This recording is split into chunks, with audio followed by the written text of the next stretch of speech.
52 верша, які раней не друкаваліся, з усіх астатніх знятая цэнзура. Упершыню малюнкі Ларысы Геніюш побачылі свет, так што гэтая кніга таксама ўжо у мяне ёсць. Спадар Анатоль, укладальнік кнігі Сымон Музыка без цэнзуры.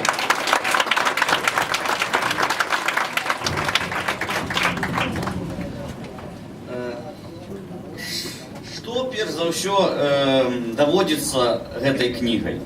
Это яшчэ одно пацвярджэнне таго, што беларуская літаратура не проста багатая, але мае і у сувязі з сваім багаццем шэраг таямніц, шэраг цікавых гісторый.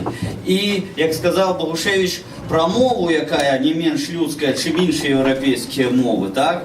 Тое самае датычыцца і беларускай літаратуры. І паэма «Сымон Музыка», паэма найбольш загадкавая створаў нашай літаратуры, створаў 20-го стагоддзя. Вось цяпер прыадкрываецца яшчэ адным сваім бокам. Коротка про тое, што мы хацелі прадставіць гэтым выданнем. На ўзроўні ідэй, як спадар Глеб ужо сказаў, выданне ўзнікла 3,5 гады таму.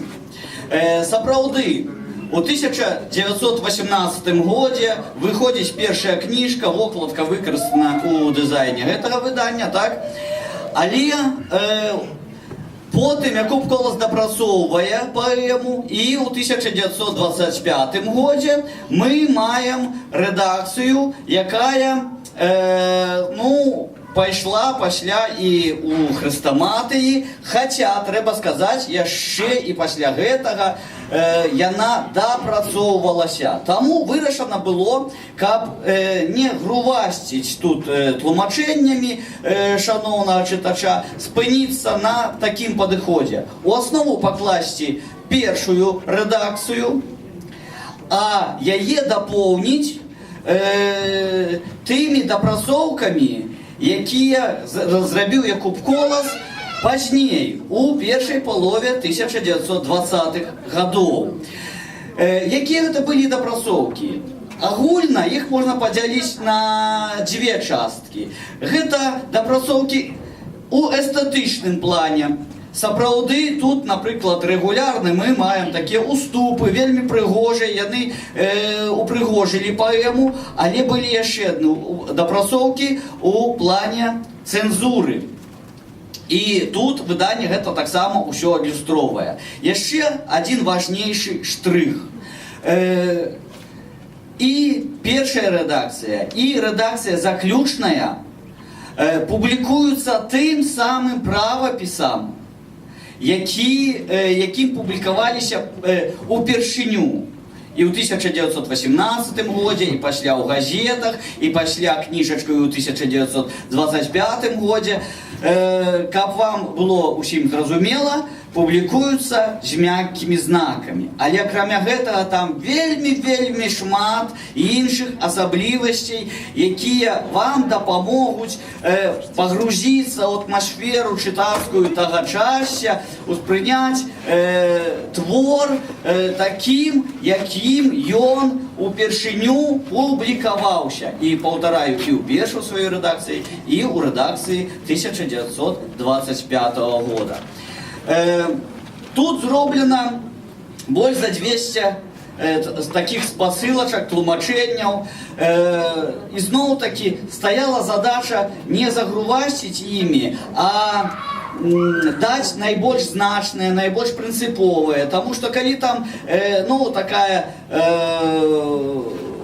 змена адбылася ў выніку ўсё-такі уніфікацыі правапісу, некая літарка, некі значок знік ці з'явіўся, то, канешне, мы гэта абыходзілі.